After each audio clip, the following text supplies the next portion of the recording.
I'm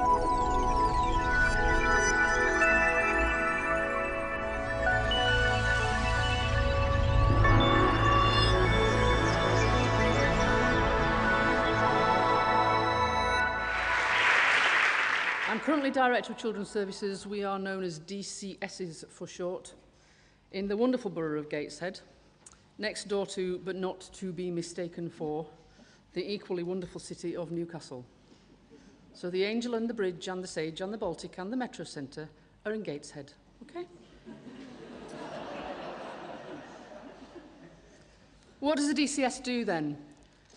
In a nutshell, people aged pre-birth to 19 who live, work and study in my place are my responsibility. If they're registered with the Gateshead GP, they use our children's centres, play or parenting services, schools or the local college. If they get a bucket full of GCSEs, A-levels and diplomas, and if they don't. If they want to engage with us, and if they don't. If they win the Duke of Edinburgh Award at any level, or are star volunteers, performers, campaigners, spokespeople, community activists, already young leaders and citizens. If they need support because they have a special need, because they can't or they won't communicate, or are on a therapeutic programme, or are a young carer. If they live in a settled or a troubled family. If they need low-level mental and emotional support, or far more highly specialist and robust interventions, are in need, at risk, have a child protection plan, are young parents themselves, young offenders, incarcerated or otherwise, or those young offenders' victims, if they're ill or disabled, if they die aged under 18 from whatever cause, if they're in danger of being taken into, are already in, or have recently left care. Put simply, they are mine. And so are their families, their schools, the other settings they use, and everybody in their communities. We are also corporate directors in our councils. We play our part in the top teams that regenerate and plan and care for our localities, and we all work with other agencies. It's the best, and it's by far the scariest job I have ever done. DCSs were created as a group of 150, the first of us beginning the job on the 1st of April 2005 by the 2004 Children Act. Most of us have been in post since 05 or 06, with a bit of turnover in some places, and the latest places to appoint one of us was in 2008. We have been dubbed, and I dub us, a pioneering generation. The first to do this statutorily framed job, many of us starting at more or less the same time. And in this address, I want to picture for you who we are and what we do. DCS has come from a wide range of professional backgrounds, usually, but not exclusively, education or social care. And we're a feisty bunch. Not to say quite difficult, actually, as many of us have had to be to get where we are. Because at one and the same time, we pioneers are making our landscape and drawing its maps and guidebooks, both for ourselves, the rookies, and those who will pass this way in future.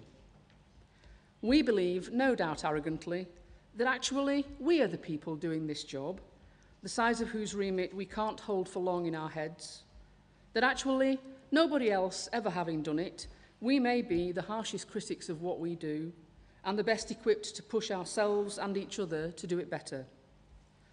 We are, of course, currently the best beloved targets for, and weary of the sometimes damaging nonsense peddled by, a range of media folk who consider it a virtue that they know nothing at all about what we do.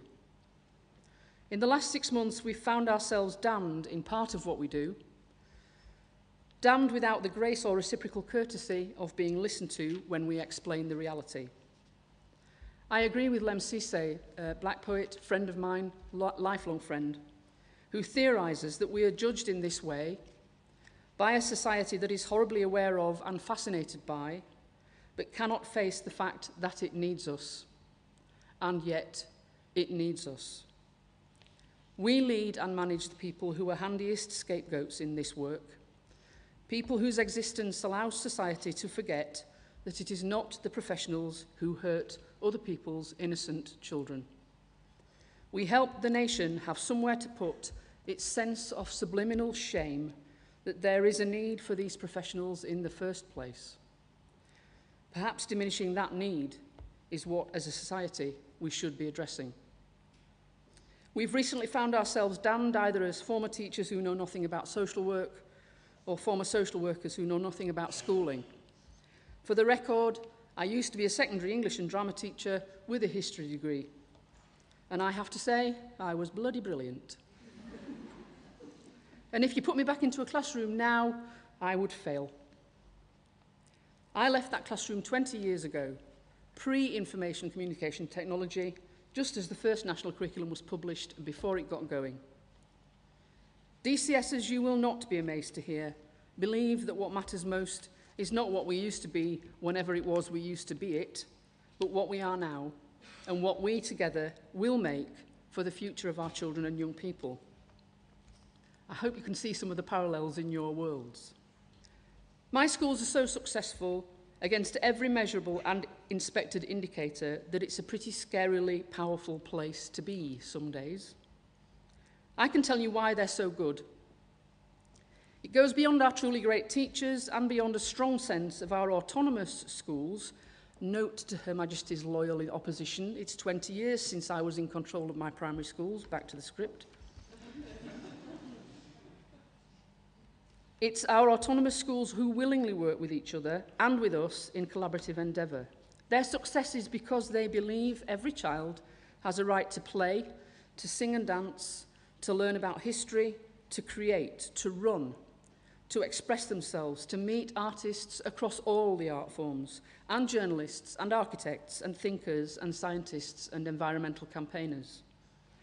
It's because our children's centres and schools take youngsters to the cathedral, the mosque, the mountains, the science labs at Newcastle University, the museums, to meet and work with role-playing staff at our region's Anglo-Saxon, Roman and Victorian open-air museums, and they take them to the seaside. It's because all our schools have a creativity and culture ambassador who each ensures their school capitalises on artistic and cultural experience. They drag everybody back to asking, what would we do if we were addressing this issue creatively when things in schools get too prosaic? Many of them are scientists or general managers, not artists. We support them through a physical and an e-network that continue to prod their thinking, run by, not by my department, but by artist practitioners and events staff in cultural services. Our success is there because we have and we use Bede's World, the Centre for Life, Hadrian's Wall, Durham Cathedral, and a whole lot more. We have the Sage Gateshead, we have the Baltic, which we help to build and help to revenue fund. There are just under 30,000 children and young people in my schools.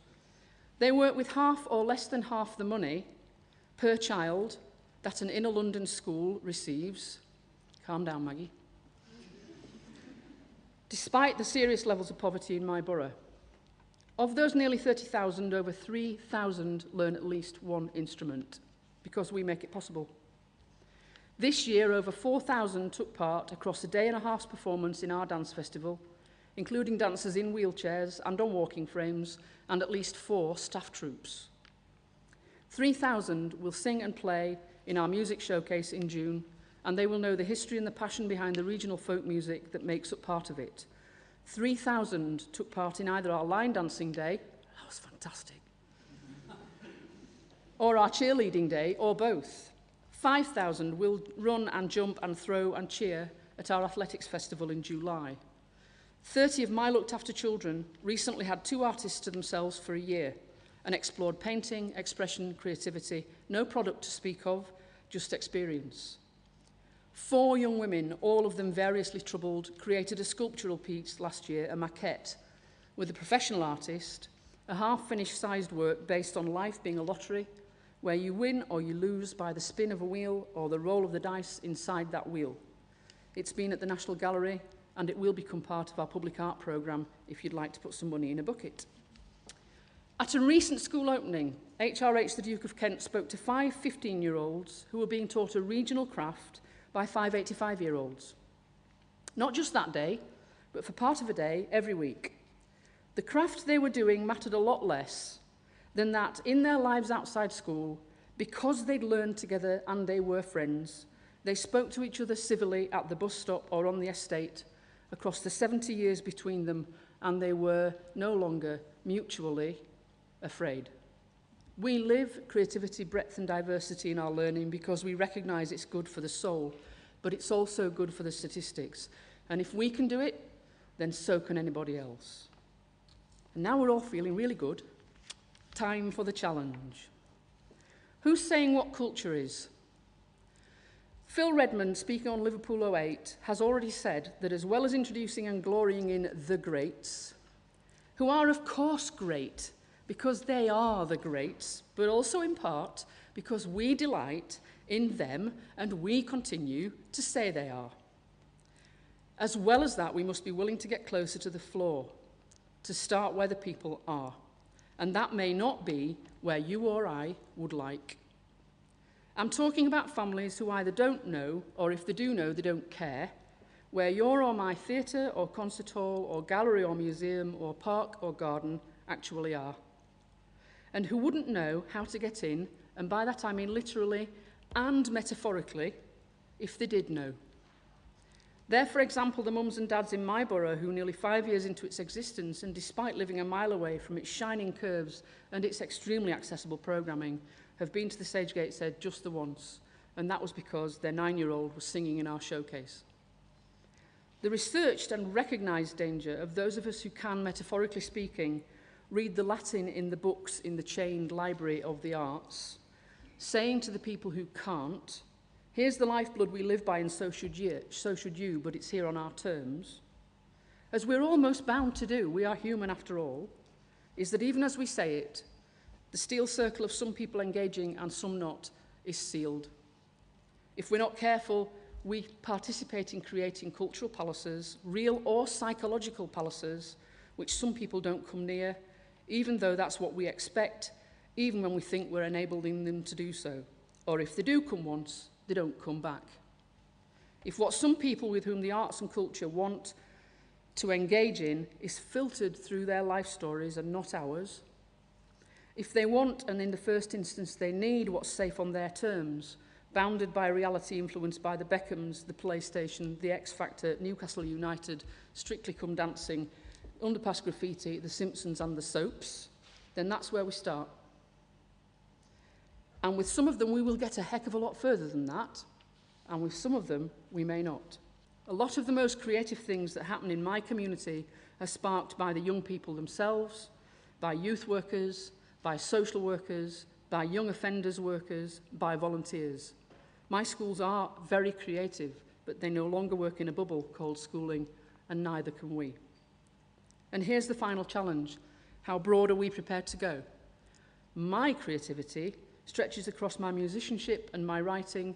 It spills over into my hill walking. It's about my garden, digging the potatoes and planting the beans, as well as smelling the roses. It's in my husband's polymath approach to his engineering and mathematical background and abilities, all of which are a mystery to me.